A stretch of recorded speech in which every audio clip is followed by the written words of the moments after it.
believe we became a slave state in 1870 when our birth certificates started to get sold to the companies, and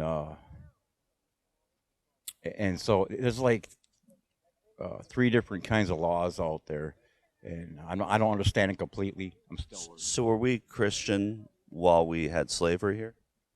Well, being Christian is a personal relationship with Jesus Christ. No, I meant as a nation, because we were talking about As a being a nation? Christian nation. That's what you had said before. Well, yeah, we were, but many of us were deceived, and many of us were not accountable due to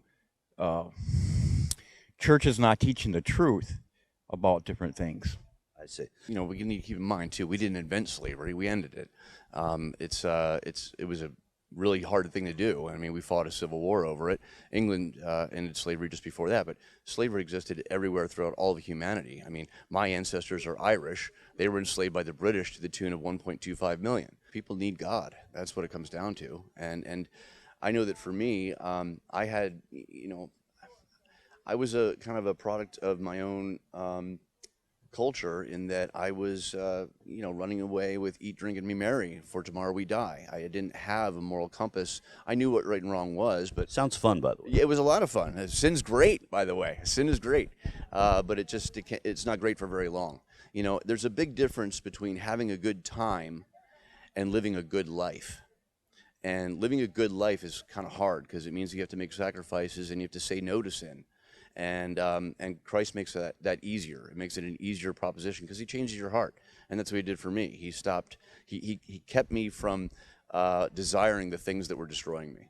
So he changed my heart. So when people get offended when they see an American flag and say, "Oh, well, that's a symbol of hate or a symbol of racism or something like that," they're really distorting what it means. The idea of America still beats strongly in the heart of every American, and it's about freedom and liberty and personal autonomy, personal sovereignty, being master of your own destiny, being able to build your own business, being able to take care of your family. I mean, things that are essentially universally cherished and treasured. And Do you feel that those are under attack in some way? absolutely they are. I mean, In what ways? well, I mean, look at all the social media. I mean, you know, people being banned. I mean, I think censorship is by far one of the most dangerous things. And Jordan Peterson talks about this quite a bit. You know, once you censor a person's ability to say certain things, you're essentially hamstringing their ability to think properly. Because if you can't express your views, you don't sometimes. Like even in this interview, you know, sometimes I'm kind of like almost discovering what my views are by verbalizing them. Do you feel as if freedom is under attack, and if so, how? Oh, well, absolutely. I mean, freedom is written in our Constitution. Those are our freedoms. Those are our God-given rights, right? And if we don't have them, then no, we're not free. If we can't speak our minds and let people know how it is that we feel and what we're experiencing, then what do we have? We don't have a voice. We don't have the ability to express ourselves, and without that, the rest of it, doesn't even matter. Where do you feel that freedom is being challenged specifically?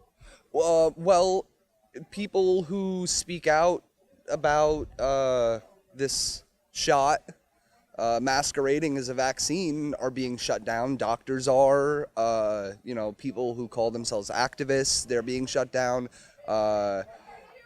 I mean, if you go against what the media or the government wants you to believe, then they shut you down. They don't want you to speak. And that is how we see our freedoms being challenged or being threatened, okay? Because while we might disagree on things, I should be able to feel how I feel about it and express how I feel about it. And the difference is that the people, I would say, from my own opinion, the people that don't feel like their freedoms are being challenged are the ones that are in agreement with whatever the government or whatever the media is bringing them, right? So if you're of the same opinion as what's being brought to you, then you're not going to be challenged, right? You're not going to be silenced, and then therefore you don't have that feeling.